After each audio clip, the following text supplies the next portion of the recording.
I should have known something was wrong when Mom started being nice to me. Like, genuinely nice. Not the fake sweet voice she used when her country club friends were around. The kind of nice that made my skin crawl because it felt like a setup. But I was too busy drowning in wedding prep to see the knife aimed at my back. My name's Liza Hartwell, and 24 hours ago, I thought I had it all figured out. Penthouse apartment in Manhattan, a closet full of Louboutins, and a fiancé who looked like he stepped out of a Ralph Lauren ad. Marcus Chen, venture capitalist, Yale grad, the kind of guy who wore success like a second skin. Our wedding was supposed to be the event of the season. 500 guests, a venue that cost more than most people's houses, and enough champagne to fill a swimming pool. Mom had been planning it for months, turning our big day into her personal flex for every socialite from the Upper East Side to the Hamptons. But my sister Vanessa, she'd been seething since the day Marcus proposed.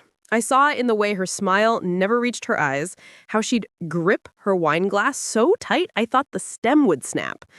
Vanessa was 28, 4 years older, and she'd spent her entire life being the golden child. Straight A's at Princeton, a corner office at Dad's investment firm, legs for days, and that effortless blonde beauty that made photographers drool. She was supposed to marry up first, supposed to have the fairy tale wedding. Instead, she was still single, and I was about to become Mrs. Chen. That fact ate her alive from the inside out. The night before the wedding, Mom insisted on a family dinner. Just the four of us, she said. Quality time before the chaos. Red flag number 1, but I ignored it like an idiot. We met at Les Bernardins, Dad's favorite spot when he wanted to show off. I walked in wearing Versace, feeling myself, ready to bask in pre-wedding glow. The private dining room was lit with candles, expensive floral arrangements everywhere, and my family already seated. Dad in his Tom Ford suit, Mom dripping in diamonds, and Vanessa looking like butter wouldn't melt in her mouth. She was wearing this emerald dress that probably cost $5,000, her hair done up all elegant, playing the dutiful sister role to perfection. "Darling," Mom stood up, kissing both my cheeks. "You look absolutely radiant. Doesn't she look radiant, Richard?" Dad grunted his approval, already halfway through his scotch. That's probably why he and Vanessa got along so well. Both of them were cold-blooded when it came to getting what they wanted. "Sit, sit." Mom gestured to the chair across from Vanessa. "We ordered your favorite, the halibut." Another red flag. Mom never remembered my favorite anything. She could recite Vanessa's coffee order blindfolded, but couldn't tell you if I preferred red or white wine. But I sat down anyway, smiling like the grateful daughter I was supposed to be. Dinner started off normal enough. Dad talked about the stock market, Mom gossiped about whose marriage was falling apart, and Vanessa stayed quiet, pushing food around her plate. I should have noticed she wasn't eating, wasn't drinking. Should have noticed the way she kept checking her phone under the table. But I was too busy talking about the honeymoon, about Marcus's surprise plans for Bali, about how perfect everything was going to be. "A toast," Dad said suddenly, raising his glass. "To Liza. May your marriage be everything you deserve." The way he said deserve made my stomach twist, but I chalked it up to his usual emotional constipation. We all raised our glasses. I drank deep, the wine smooth and expensive on my tongue. Mom watched me swallow with this weird intensity, and when I looked at Vanessa, she was staring at her lap. "You know what?" I said, setting down my glass. "I'm the luckiest girl alive. Seriously, great family, amazing fiancé, my whole life ahead of me. Nothing could ruin this feeling." Vanessa flinched like I'd slapped her. Mom and Dad exchanged a look I couldn't read. The room suddenly felt too warm, the walls closing in. I blinked hard, my vision going soft around the edges. "You okay, honey?" Mom's voice sounded far away, like she was talking through water. I'm just... The room tilted sideways. My tongue felt thick in my mouth. "I think I need some air." I tried to stand, but my legs wouldn't cooperate. The floor rushed up to meet me, but Dad caught me, his hands iron grips on my arms. "She's had too much wine," he said, but his voice was calm, rehearsed. "Let's get her to the car." I wanted to argue, wanted to say I'd only had one glass, but my mouth wouldn't form words. Everything was spinning, colors bleeding together like a watercolor painting left in the rain. I felt myself being lifted, carried, the world reduced to fractured images and muffled sounds. The last thing I heard before everything went black was Vanessa's voice, sharp and venomous, cutting through the fog in my brain. "Do it now, Mom, before she wakes up.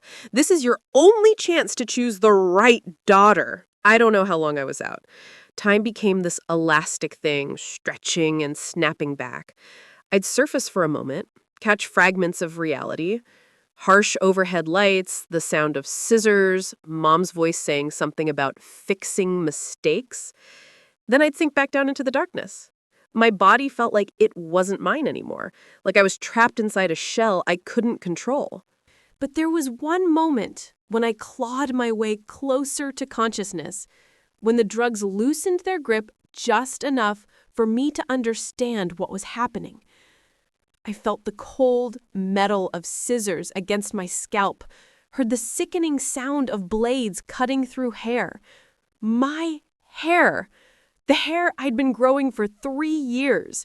The hair that was supposed to be styled in an elaborate updo tomorrow, threaded with tiny diamonds and fresh flowers.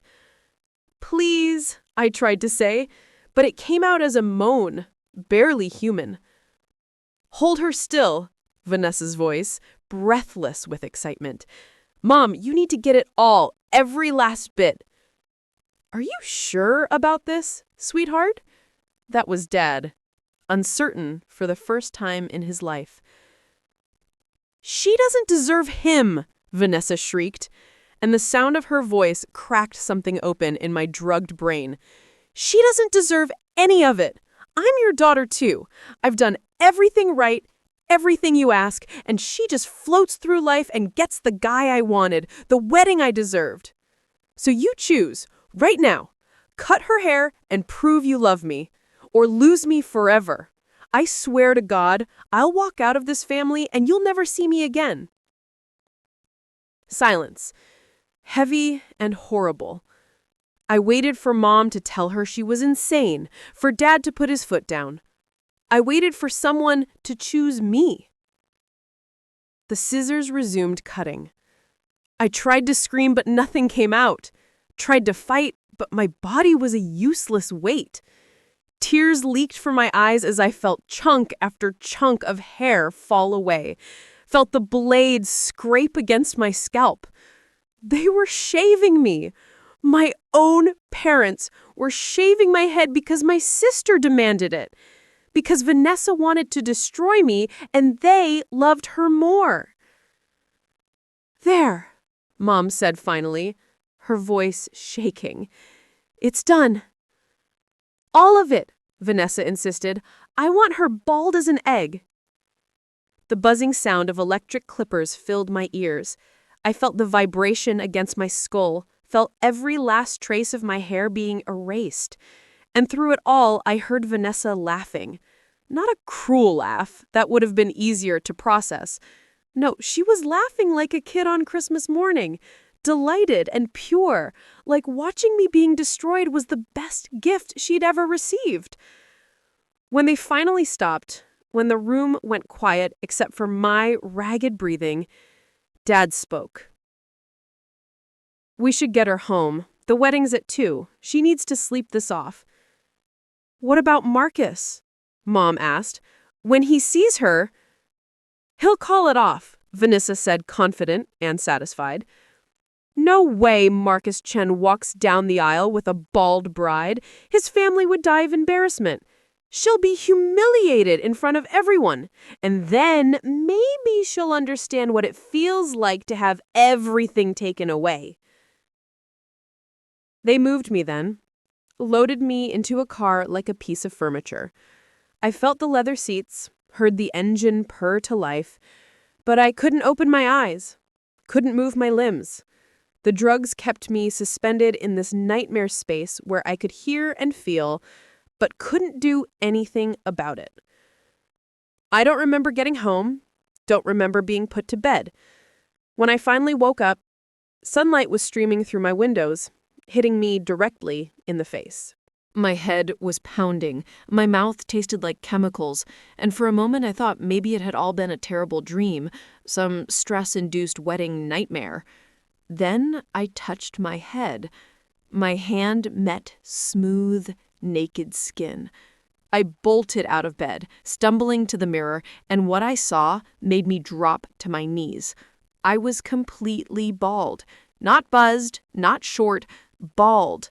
They'd taken everything, every single hair. My scalp was pale and vulnerable, my skull shape exposed, and I looked like a stranger, like someone I didn't recognize. The scream that came out of me was primal, tearing my throat raw. I collapsed on the bathroom floor, sobbing so hard I couldn't breathe. My wedding was in 4 hours. 4 hours, and I was supposed to walk down the aisle looking like this? Marcus would see me like this. 500 people would see me like this. The photographs, the video, the social media posts that would haunt me forever. My phone buzzed on the nightstand. I crawled over to it, hoping maybe it was Marcus. Maybe he somehow knew and was calling to tell me it didn't matter, we'd postpone, figure it out together. It was a text from Vanessa. "Hope you slept well, sis. Big day today. Can't wait to see you shine. XOXO." The casual cruelty of it made me vomit. I barely made it to the toilet before my stomach emptied itself. When I was done heaving, I just sat there on the cold tile, my bald head resting against the porcelain, trying to figure out how my life had imploded in less than 12 hours. A knock on my door. "Liza? Honey, it's Mom. Can I come in?" I wanted to scream at her to go away, wanted to tell her I'd never speak to her again, but my voice was gone, scraped raw from crying. The door opened anyway, and Mom walked in, perfectly made up, wearing her mother of the bride dress like nothing was wrong. "Oh, good, you're awake," she said, like this was a normal morning. "We need to get you dressed. Hair and makeup will be here in an hour." I stared at her. Just stared. Waiting for the apology, the explanation, something that would make sense of what they'd done. "What?" she said, defensive. "Don't look at me like that. Vanessa was having a crisis. She needed us. So you drugged me?" My voice came out as a croak. "You shaved my head?" Mom sighed, like I was being difficult. "It's just hair, Liza. It'll grow back. But Vanessa, she's fragile right now. She needed to know we support her, that we choose her. You've always been so resilient, so easy. We knew you'd bounce back." "I'm getting married today," I whispered. "How am I supposed to bounce back from this?" "We'll figure something out. A wig, maybe. Or you could rock the bald look. It's very edgy. Very Sinead O'Connor." I couldn't believe what I was hearing. My own mother gaslighting me, minimizing what they'd done like it was no big deal, like they hadn't betrayed me in the most fundamental way possible. "Get out," I said. "Liza, don't be dramatic." "Get out!" I screamed at this time, my voice breaking. "Get out before I say something we'll both regret." Mom's face hardened. "Fine. But you need to pull yourself together. Marcus's family is already at the venue. Everyone's waiting. Don't embarrass us because you can't handle a bad haircut."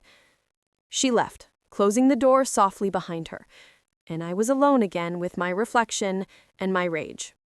I had 2 choices: call off the wedding and let Vanessa win, or show up and face the music. Face Marcus, face all those guests, face the reality that my family had chosen my sister over me when it mattered most.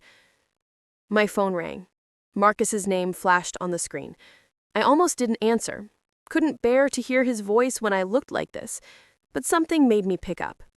"Hey, beautiful," he said, and the warmth in his voice cracked something in my chest. "I know we're not supposed to talk today, but I couldn't wait. I just wanted to tell you I love you. I can't wait to see you walk down that aisle. You're going to take my breath away." Tears streamed down my face, hot and angry.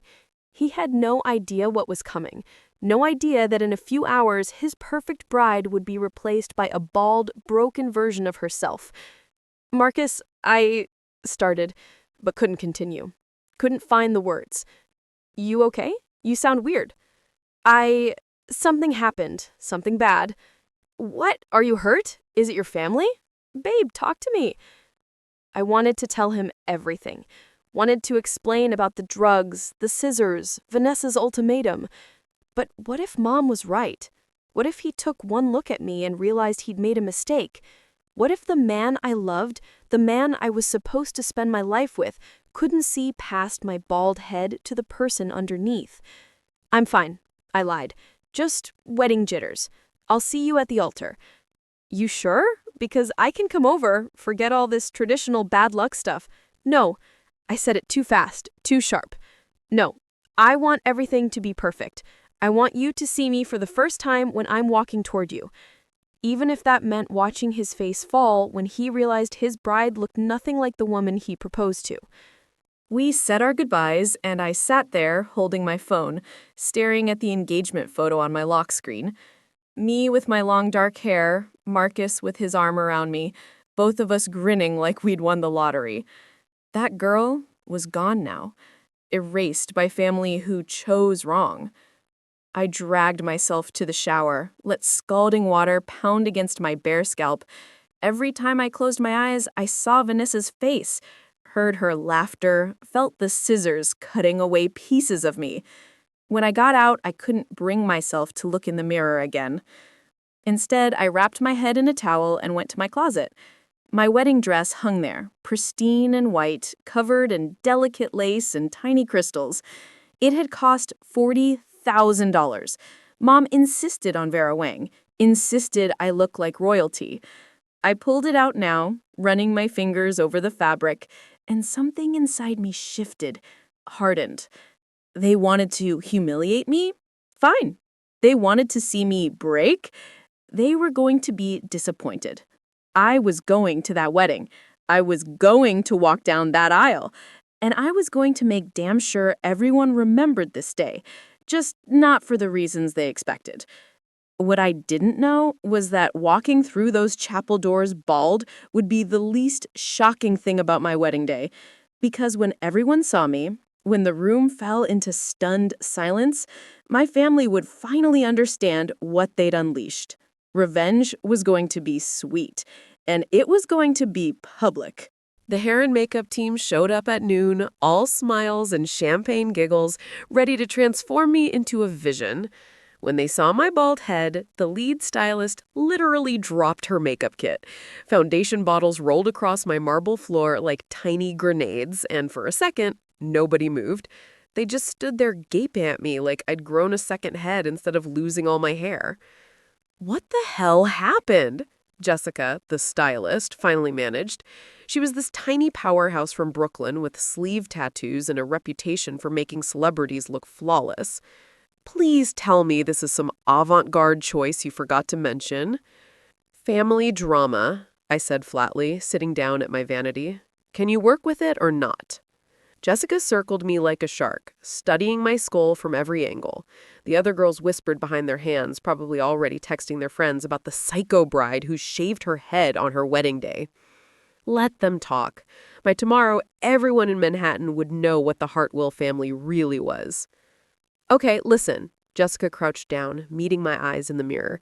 "I can make you stunning. Unconventional as hell, but stunning. We'll play up your bone structure, do this dramatic makeup that'll make you look like a runway model. Own it, Make everyone think this was intentional." "Do whatever you want," I told her. "Just make me unforgettable." While Jessica and her team went to work, I scrolled through my phone with shaking hands. Social media was already blowing up with wedding content. Guests posting selfies in their designer outfits, mom's friends hashtagging everything with "Wedding of the Year" and "Hartwell Chen Nuptials." Vanessa had posted a photo 2 hours ago, her in a champagne-colored dress that probably violated every don't upstage the bride rule in existence. The caption read, "So proud of my baby sister. Today she becomes a wife. Family is everything." The hypocrisy made me want to throw my phone across the room. Instead, I opened my camera, switched to video, and hit record. Hey, so, funny story about last night. My loving family drugged me at dinner, and while I was unconscious, they shaved my head. Why? Because my sister Vanessa had a meltdown about me getting married before her, and mom and dad decided the best way to handle it was to physically mutilate me the night before my wedding. This is what I woke up to this morning. I panned the camera over my bald head, made sure the lighting caught every detail. I'm still getting married in, I checked the time, 90 minutes. And I'm going to walk down that aisle exactly like this. Because if they think I'll hide or cancel or give them the satisfaction of breaking me, they're dead wrong. Stay tuned. This is going to be one hell of a wedding. I saved the video, but didn't post it. Not yet. That bomb was going to drop at exactly the right moment, when it would do maximum damage. Jessica worked her magic, transforming my face into something fierce and editorial. Sharp contouring, dramatic smoky eyes that could kill at 50 paces, lips painted a deep burgundy that matched the blood I wanted to draw. When she was done, I barely recognized myself. I looked dangerous. I looked like someone who'd burn your whole world down and dance in the ashes. "Damn, girl," Jessica breathed, stepping back. "You look like you're about to declare war." "Maybe I am," I said, standing up. The wedding dress came next, and as the fabric settled over my skin, I felt something click into place. This wasn't Liza the good daughter anymore. This was someone new, someone who'd been betrayed by the people who were supposed to protect her and decided enough was enough. My phone buzzed. A text from Marcus's best man, Trevor. "Dude, Marcus is freaking out. Where are you? Ceremony starts in 45. Another text. This one from my cousin Emily. "Liza, WTF? Your mom just told everyone you had a beauty emergency and might be late. What's going on?" And then one from Vanessa. "Running late? Don't worry, I'm sure Marcus will wait. He's such a patient guy. One of his best qualities, don't you think?" That last one, the smugness dripping from every word. She thought she'd won, thought I'd no-show my own wedding and hand her the ultimate victory. I could practically see her at the venue playing the concerned sister while secretly loving every second of my humiliation. I looked at Jessica. "How do I look?" "Like a goddamn warrior queen," she said. And something in her expression told me this wasn't just about aesthetics. This was armor. Good, because I'm about to walk into a room full of Manhattan's elite looking like this, and I need to own every second of it. The drive to the venue was surreal. My driver kept stealing glances at me in the rearview mirror, probably wondering what kind of bridezilla nonsense had led to this moment. The chapel was in the Hamptons, this gorgeous old building right on the water that Dad had rented out for an obscene amount of money. As we pulled up, I could see guests milling around outside, soaking up the autumn sunshine, completely unaware that their picture-perfect society wedding was about to implode. I stayed in the car, watching them. Mom in her Chanel suit, working the crowd like the social climber she was, Dad glad-handing Marcus's father, talking business even on his daughter's wedding day, and Vanessa holding court with a group of my supposed friends, probably feeding them some bullshit story about my emotional breakdown or last-minute crisis. My phone rang. Marcus. "Babe, please tell me you're here. People are starting to ask questions, and your mom's acting weird, and I just need to see you, okay? I need to know you're coming." The raw vulnerability in his voice gutted me. He didn't know. Had no idea what he was about to witness. For a second, I almost told him to call it off, to save us both the spectacle. But then I saw Vanessa throw her head back laughing at something, saw Mom check her watch with barely concealed satisfaction, and my resolve hardened. "I'm here," I told Marcus. "I'm walking through those doors in 5 minutes. Just whatever happens, whatever you see, remember that I love you. And remember that appearances aren't everything." "What? Liza, you're scaring me." 5 minutes, I repeated, and hung up. I nodded to my driver. He opened the door, and I stepped out into the sunlight. The first person to see me was some random guest, a woman in her 50s wearing too much Botox and not enough self-awareness. Her mouth dropped open. She grabbed her husband's arm, pointed at me. Within seconds, a ripple of shock moved through the crowd like a wave. People stopped talking, stopped moving, just stared. I held my head high and walked toward the chapel entrance, my dress trailing behind me like a queen's robe. Every eye was on me.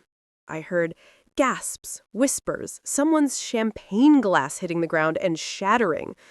Jessica was right. I was unforgettable. And judging by the horror on everyone's faces, they'd be talking about this day for years. Mom saw me and went pale, like legitimately lost all color in her face.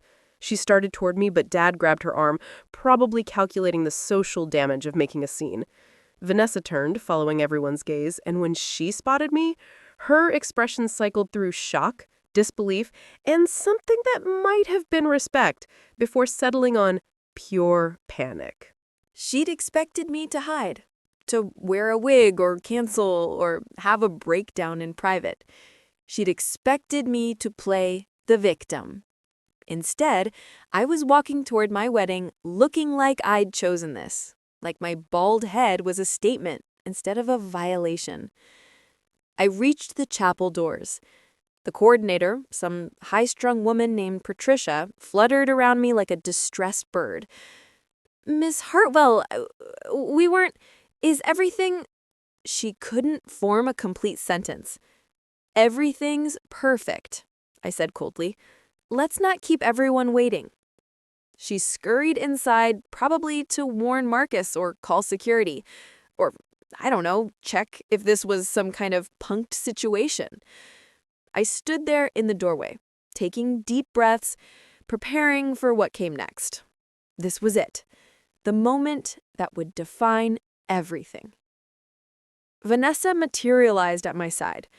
Up close, I could see the cracks in her composure. Her hands were shaking. "Liza, listen, we need to talk about..." "Get away from me," I said quietly. "You wanted this. You begged them to destroy me. So now you get to watch me walk down that aisle and marry the man you wanted for yourself. You get to watch everyone see what the Hartwell family really is. It wasn't supposed to..." She started, but I cut her off.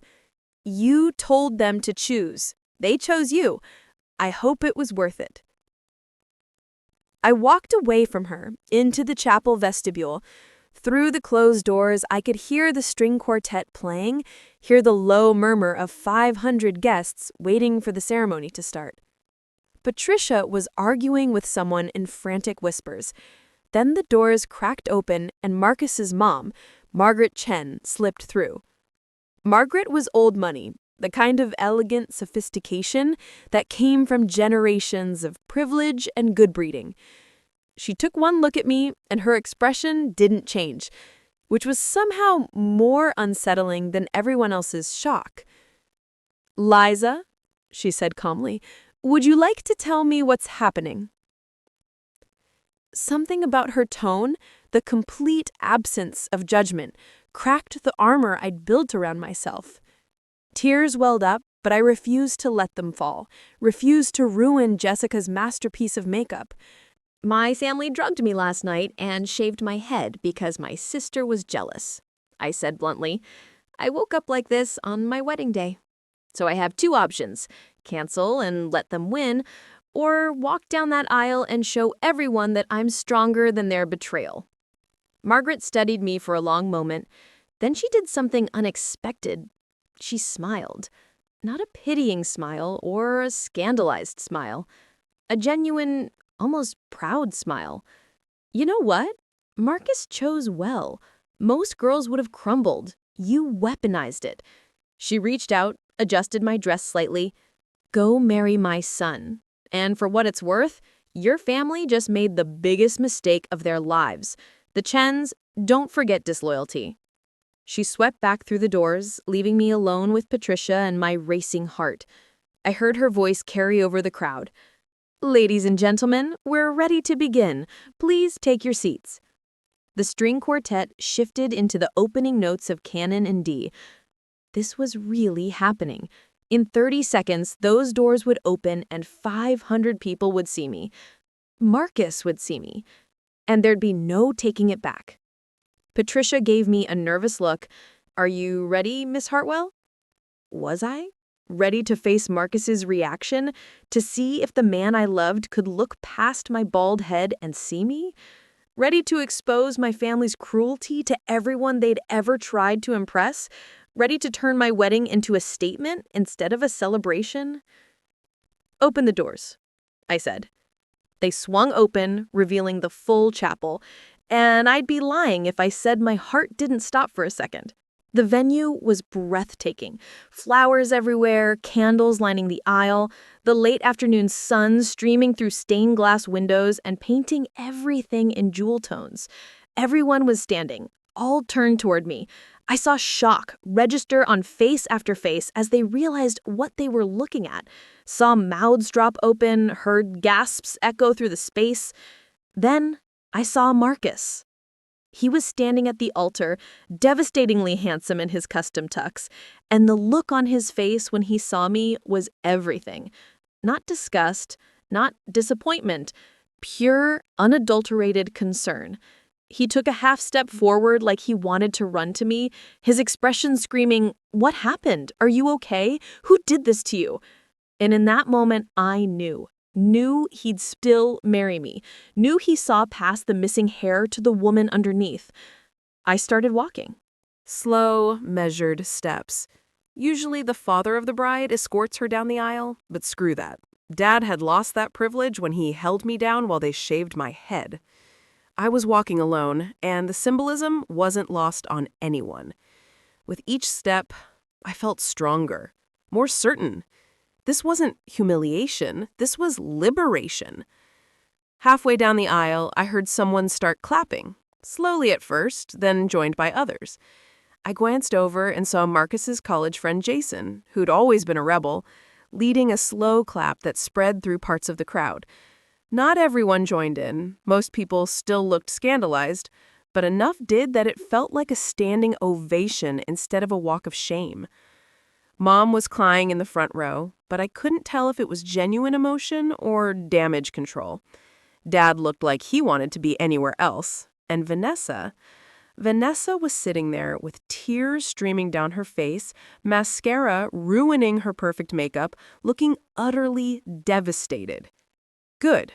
She should understand, even just a little bit, what she'd done to me. I reached the altar. Marcus met me halfway, taking both my hands in his. Up close, I could see his eyes were wet. "What did they do to you?"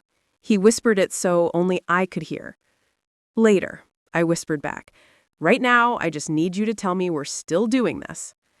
He cupped my face, my bald head not even registering as something strange to him, and kissed my forehead.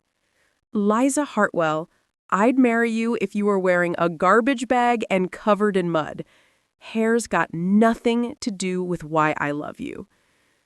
And just like that, I started crying. Not sad tears, relief tears.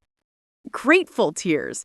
Because this man, this incredible man, saw me, really saw me. When my own family had tried to make me invisible, he'd found me anyway. The ceremony was a blur. I barely heard the officiant's words, barely registered the vows we exchanged. All I knew was Marcus's hands holding mine, his voice steady as he promised to love me through anything, his eyes never leaving my face. When he slipped the ring on my finger, when the officiant said, "You may kiss the bride," when Marcus pulled me close and kissed me like we were the only two people in the world, that was when I knew everything was going to be okay. The guests erupted in applause.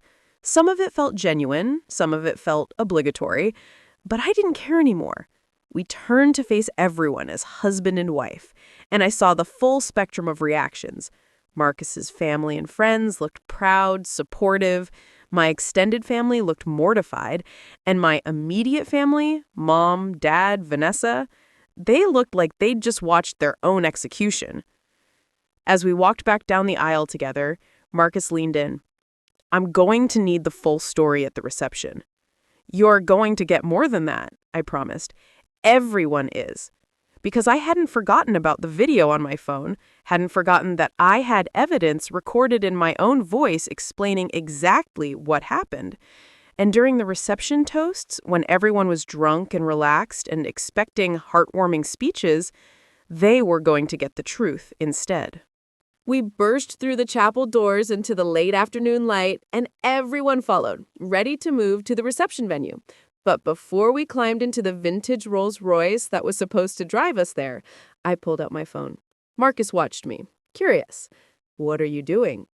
"Finishing what they started," I said, and uploaded the video to Instagram, tagging every single guest using all the wedding hashtags Mom had so carefully curated.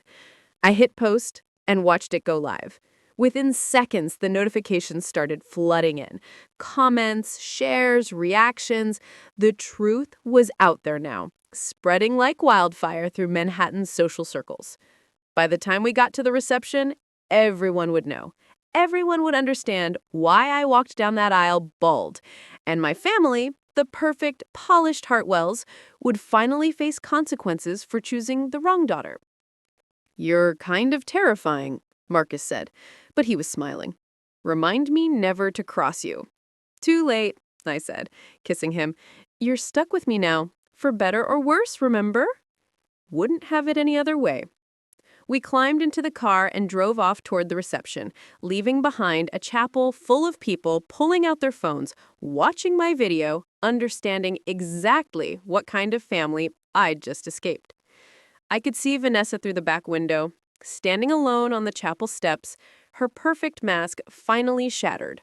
Mom and Dad surrounded by concerned guests, trying to do damage control but failing spectacularly.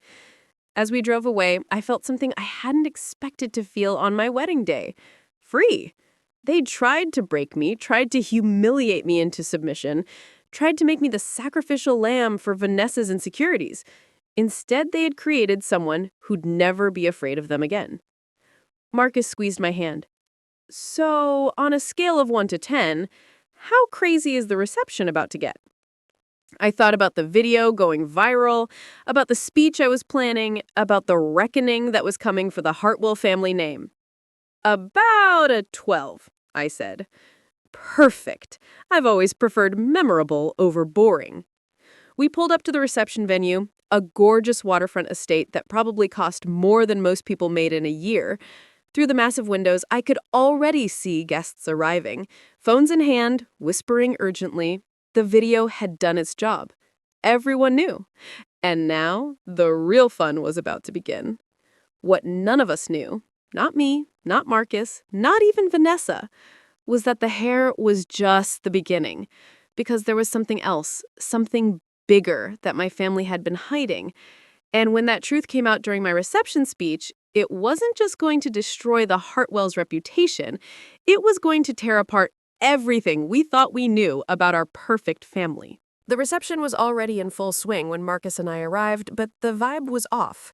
Instead of the champagne-soaked celebration Mom had orchestrated, it felt like a wake. Guests huddled in corners, phones out, watching my video on repeat. I could feel the shift in energy the moment we walked in. Half the room looked at me with sympathy, the other half with morbid curiosity, like I was a car crash they couldn't look away from. The DJ had started playing something upbeat, but it felt wrong, discordant against the tension crackling through the air. Mom intercepted us immediately, her face a mask of controlled panic. She'd touched up her makeup, but I could see the cracks, the way her foundation settled into the lines around her mouth. "Liza, sweetheart, we need to talk, privately, before you do anything else." "No thanks," I said breezily, taking a champagne flute from a passing waiter. I'm good. Please. Her voice dropped to a desperate whisper. Don't do this. Whatever you're planning, whatever speech you've prepared, just let's handle this as a family, behind closed doors. I laughed, sharp and bitter. Like you handled things last night, behind closed doors while I was unconscious? Dad appeared at her elbow, his usual confidence replaced by something that looked almost like fear. Liza, your mother's right. This has gotten out of hand.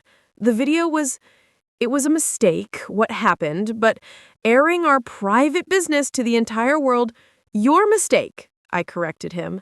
Your choice. You held me down, remember? While Mom shaved my head and Vanessa watched like it was entertainment? People were starting to stare, leaning in to catch our conversation. Good. Let them hear everything. Vanessa materialized from somewhere, her eyes red and swollen. She'd been crying for real this time, not the pretty tears she could turn on for sympathy.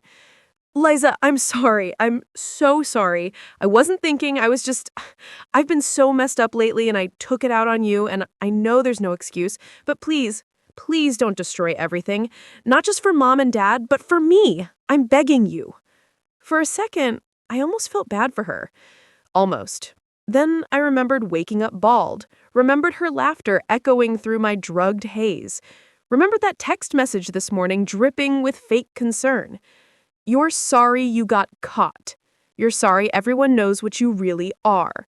But you're not sorry you did it. That's not, she started, but Marcus stepped between us. Okay, family meeting's over, he said firmly. This is supposed to be a wedding reception. My wife and I are going to enjoy our party. You three can figure out your damage control somewhere else. He steered me away toward our sweetheart table, his hand protective on my lower back. Behind us, I heard Mom hiss something at Vanessa, heard Dad's low, angry rumble. Let them scramble, let them panic. They'd earned every second of discomfort. The next hour was surreal. Guests approached in waves, some offering genuine congratulations, others clearly fishing for details about the video, about what really happened. Marcus's family closed ranks around us like a protective barrier, especially Margaret, who seemed to take personal offense at how the Hartwells had treated me. She kept making pointed comments in that subtle, devastating way old money people do, where every compliment to me was a veiled insult to my family. Dinner was served, and I picked up my food. Too wired to eat, I could see Mom at her table, plastering on a smile for her society friends who were definitely not buying it. Dad was drinking heavily, his face getting redder with each scotch. And Vanessa sat alone, despite being surrounded by people, isolated by her own choices. Every time she looked at me, I saw guilt and something else. Resentment that I'd refused to play the victim. Then came the toasts. Trevor stood up first, Marcus's best man, delivering a funny speech about their college days that got genuine laughs. My maid of honor, Emma, went next. We'd been friends since high school, and she knew enough about my family dynamics to keep her speech carefully neutral, focusing on me and Marcus rather than family. Smart girl. Then Dad stood up. Oh, hell no. I hadn't expected him to have the audacity to give a father of the bride speech after everything, but there he was, tapping his glass with a fork, commanding attention like he hadn't helped assault his daughter 12 hours ago. I want to say a few words about my daughter Liza, he began, his voice slightly slurred. She's always been strong, independent, sometimes too independent for her own good. I felt Marcus tense beside me, his hand finding mine under the table. But that's what makes her special, Dad continued, and I could see him trying to spin this, trying to reframe the narrative. She doesn't need anyone, doesn't need help or support or... Stop, I said, standing up. My voice cut through the room like a knife. You don't get to do this, I said, my voice shaking with rage. You don't get to stand there and make some heartwarming speech about your strong, independent daughter when you drugged me last night and held me down while Mom shaved my head. You don't get to pretend you're proud of me when you chose Vanessa over me. When you picked the golden child and threw me away like I was nothing. Gasps echoed through the ballroom. People who hadn't seen the video yet looked shocked. People who had seen it looked vindicated, like they'd been waiting for this confrontation. "Liza, please." Mom stood up, her face crumbling. "No," I said sharply. "You've had your whole life to speak. Now it's my turn." I grabbed my champagne glass, held it up like I was making a toast. "I want to tell you all a story about the perfect Hartwell family, about what happens when you spend so long maintaining appearances that you forget there are actual people underneath." Dad tried to interrupt, but Marcus stood too, his presence commanding enough that Dad actually shut up. "See, my sister Vanessa has always been the golden child. Perfect grades, perfect job, perfect everything. And I was supposed to be okay with that, supposed to be the easy daughter, the one who didn't need attention or validation or love. But then I met Marcus, and I was happy. And that happiness, that was the one thing Vanessa couldn't stand." Vanessa was crying openly now, her face in her hands. Some of her friends had moved away from her, creating physical distance. So last night, at what was supposed to be a nice family dinner, my parents drugged my wine. And when I was unconscious, helpless, Vanessa gave them an ultimatum: shave my head or lose her forever. And you know what?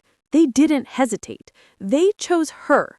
They picked up the scissors and they destroyed me because it was easier than telling Vanessa no. The room was in chaos now. Shocked murmurs, people pulling out phones to record, mom sobbing. But I wasn't done, not even close. Because I'd been doing some digging while Jessica did my makeup, making phone calls, asking questions that had been nagging at me for months.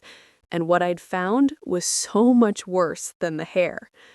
"But here's the thing," I said, my voice dropping to something cold and dangerous.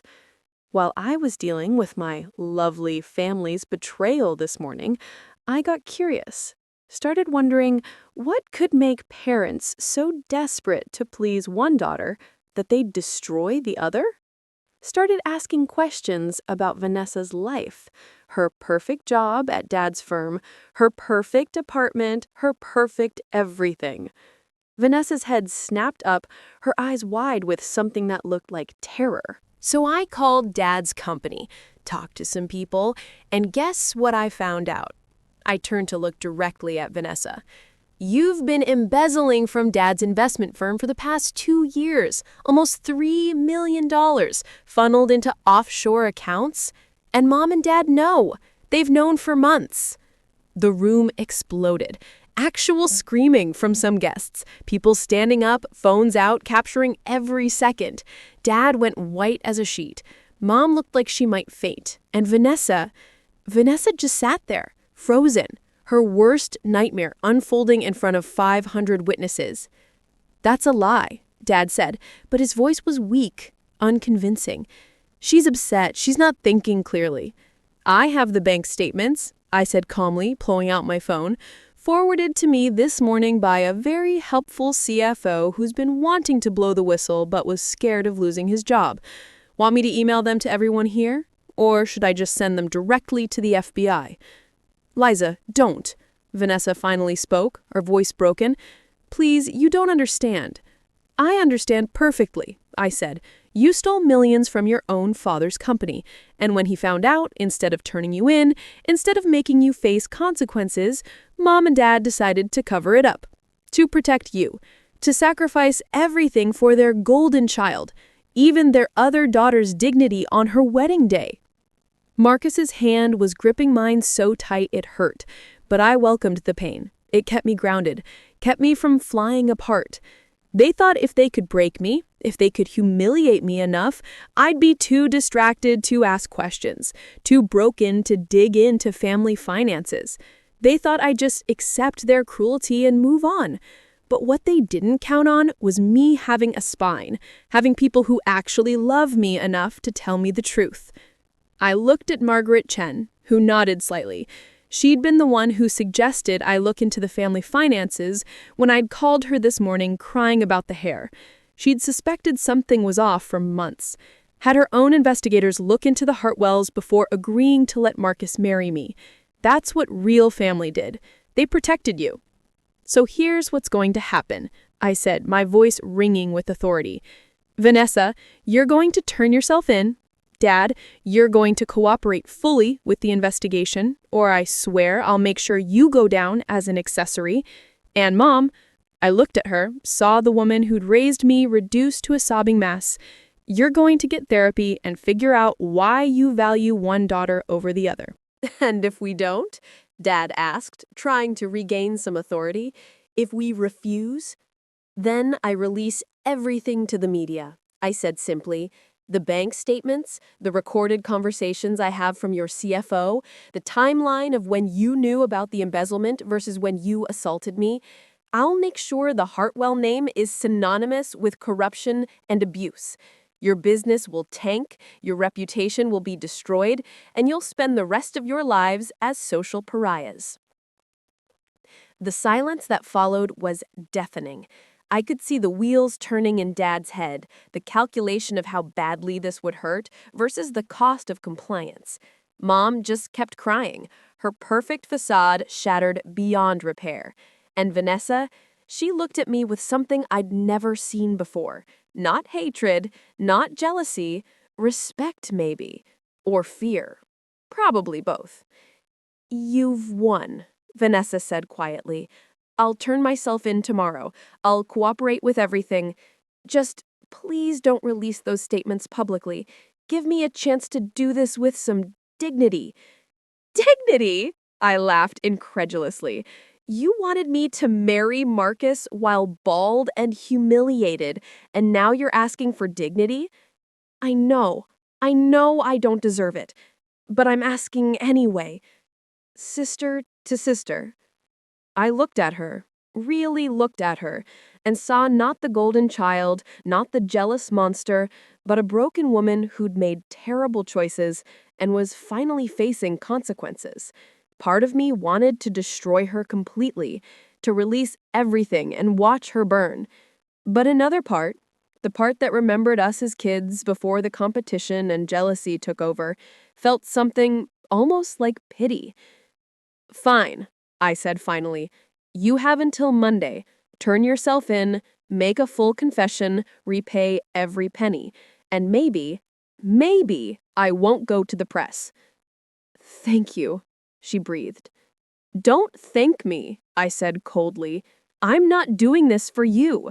I'm doing it because, unlike our parents, I don't want to be the kind of person who destroys family just because I can. I turned back to the crowd, raised my glass one more time, and said, so here's to new beginnings, to cutting out toxic family members and surrounding yourself with people who actually give a damn. To Marcus, who saw me at my absolute worst and loved me anyway. And to everyone here who's about to have the most memorable wedding story of their lives. The room erupted, some people cheering, others still in shock, a few quietly leaving because this was too much drama even for Manhattan society. Marcus pulled me into his arms, kissed me hard, and when he pulled back, he was grinning. That was the most badass thing I've ever seen. You realize you just nuked your entire family in front of everyone who matters in this city, right? I nuked themselves. I just provided the matches. The rest of the reception was chaos in the best way. My family left early. Vanessa first, head down and humiliated, then Mom and Dad slinking out separately to avoid the questions being hurled at them. Marcus's family celebrated like they'd won the lottery. Margaret hugging me so tight I could barely breathe, telling me I was the daughter she'd always wanted. Friends I hadn't talked to in years came up to tell me their own horror stories about toxic families, about being the scapegoat, about finally standing up for themselves. It was like I'd given everyone permission to stop pretending their families were perfect. And through it all, Marcus never left my side. He danced with me when the DJ finally got the party started, helped me when the emotion of everything hit me in waves, joked with me when things got too heavy. He saw me, bald, vengeful, broken, and powerful all at once. And he chose me anyway. That's what love actually looked like, I realized. Not the conditional affection my parents offered, not the jealous obsession Vanessa called caring. Real love that saw all of you and stayed. Around midnight, we snuck out to the balcony overlooking the ocean. The party was still raging inside, but out here it was quiet. Just the sound of waves and distant music. I leaned against the railing, feeding the salt air on my scalp, and Marcus wrapped his arms around me from behind. "How are you feeling?" he asked quietly. "Honestly, I don't know. Free, maybe? Terrified? Relieved?" I turned to face him. I just blew up my entire family in front of half of New York. The fallout is going to be insane. "Yeah," he agreed. "But they deserved it. And more importantly, you deserve to tell the truth." "Do you think I went too far?" Marcus considered this seriously. "I think you went exactly as far as you needed to. They drugged you, Liza. They physically assaulted you. They covered up a felony to protect the daughter who hurt you. There's no too far when you're defending yourself from that level of abuse." Tears pricked my eyes, but I blinked them back. I'd cried enough today. I thought I'd feel more satisfied. Like revenge would feel good, but I just feel empty. "That's because revenge isn't about feeling good," Marcus said gently. "It's about justice, about drawing a line and saying, this far and no further. You protected yourself and probably protected their future victims too. That matters more than satisfaction." I kissed him, tasting champagne and salt and the promise of a future that didn't include my toxic family. "I love you. You know that, right? Even if my life is a total disaster and my family's going to prison and I'm bald at my own wedding, I love you." He laughed, the sound warm against my neck. "I love you too. Disaster, baldness, and all." The honeymoon was everything I needed. 2 weeks of beaches and spa treatments and Marcus spoiling me rotten. We didn't check the news, didn't look at social media, just existed in this bubble where the Hartwell family drama couldn't touch us. But eventually, reality came calling. We landed back in New York on a Tuesday, and the city had changed. Or maybe I had. Vanessa had turned herself in like she promised, making headlines for days. The story was everywhere. Investment firm heiress embezzles millions. Golden child falls from grace. Wedding day confession rocks Manhattan elite. Dad's company was under investigation. His reputation in tatters. Mom had checked herself into a fancy wellness retreat in California, which was rich people code for rehab or mental health crisis. The video of my speech had gone viral beyond anything I could have imagined. Millions of views. Pieces in major publications about family abuse and golden child syndrome and standing up to toxic parents. I'd become this accidental spokesperson for people who'd been scapegoated, betrayed, destroyed by the families who were supposed to protect them. My DMs were flooded with stories that made mine look tame. Parents who chose favorites, siblings who sabotaged each other, abuse disguised as love. It was overwhelming and validating and terrifying all at once. 3 months later, Vanessa was sentenced to 5 years in prison with possibility of parole after 3. Dad lost his business license and most of his fortune paying back the embezzled money and legal fees. Mom filed for divorce, taking what was left and disappearing to Europe somewhere. The perfect Hartwell family had imploded, scattered to the winds, leaving behind only wreckage and cautionary tales. And me? I was still bald, though my hair was starting to grow back, short and fuzzy and kind of punk rock. Marcus said it made me look like a badass. And maybe he was right. I'd started a nonprofit for people escaping toxic families, using my story to help others find resources and support, turn my trauma into something useful, something good. I visited Vanessa once, about 6 months into her sentence. She looked different in prison, smaller somehow, stripped of the designer clothes and perfect makeup and entitled attitude. When they brought her out to the visiting room, she actually looked scared to see me. "I didn't think you'd come," she said, sitting down across from me. I almost didn't, I admitted. But I realized I needed closure, needed to hear you actually apologize without an audience watching. She nodded, tears already streaming down her face. "I'm sorry for all of it. The jealousy, the hair, the years of competing with you when you never asked to compete. I was so messed up, so obsessed with being perfect that I destroyed the only real family I had."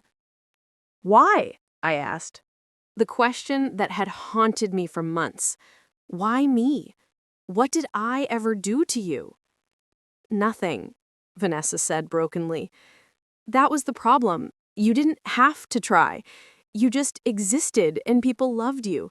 Marcus, his family, our extended relatives, everyone. And I worked so hard, did everything right, and still felt invisible next to you. So I convinced myself you didn't deserve your happiness, that if I could just take it away, I'd finally feel whole." "Did it work?" I asked quietly. "Did destroying me make you whole?" She laughed, bitter and defeated. "No, it made me empty. Made me realize that the only thing worse than feeling invisible is knowing you made yourself into a monster for nothing." We sat in silence for a while. I wanted to tell her I forgave her, that we could rebuild our relationship someday. But I couldn't. The wound was too deep, the betrayal too complete. "I hope you find peace," I said finally, standing up. "I really do. But it can't be with me. I can't have you in my life anymore, Vanessa. You understand that, right?" She nodded, fresh tears falling. "I understand. For what it's worth, I'm glad you got your revenge. I'm glad you didn't let us break you." "It wasn't revenge," I corrected her. "It was justice. There's a difference." I left the prison and didn't look back. Marcus was waiting in the par, and when I climbed in, he just held me while I cried. Not for my sister, not for my family, but for the girl I used to be who'd trusted so blindly. A year after the wedding, my hair had grown back enough to style. Marcus and I renewed our vows on the beach in Bali, just the two of us and an officiant. No guests, no drama, no family to destroy the day. When he slipped the ring back on my finger and kissed me as the sun set over the ocean, I felt something click into place. A sense of wholeness that had nothing to do with my family accepting me and everything to do with me accepting myself. That night, lying in bed with my husband, I thought about everything that had happened. The drugs, the scissors, the wedding day confrontation, the trial, the aftermath. It had been the worst year of my life and somehow also the best, because I'd learned who I really was when stripped of everything. My hair, my family, my illusions about love and loyalty. And what I'd learned was this. I was stronger than their betrayal, braver than their expectations, more whole on my own than I'd ever been as part of their broken family. "What are you thinking about?" Marcus asked, running his fingers over my now shoulder-length hair. "How they tried to destroy me, and instead they freed me. How the worst thing that ever happened to me ended up being the best thing." "Poetic," he teased, but his eyes were serious.